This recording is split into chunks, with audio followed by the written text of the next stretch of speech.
உங்களுக்கான இன்றைய பிரபஞ்ச வார்த்தை.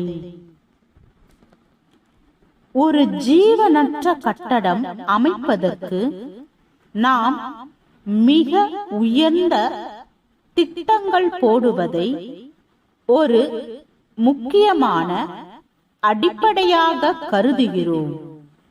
மாபெரும் ஆற்றல்கள் மிகுந்த நமது ஆன்ம சக்தியை புனரமைக்க, மேன்மையாக்க சில நல்ல நேர்மறையான பண்புகள், பழக்க வழக்கங்கள் மற்றும் பயிற்சிகள் மேற்கொண்டால் சற்றே யோசித்து பாருங்கள், நீங்கள் மேன்மை பொருந்தியவர் ஆவீர்கள்.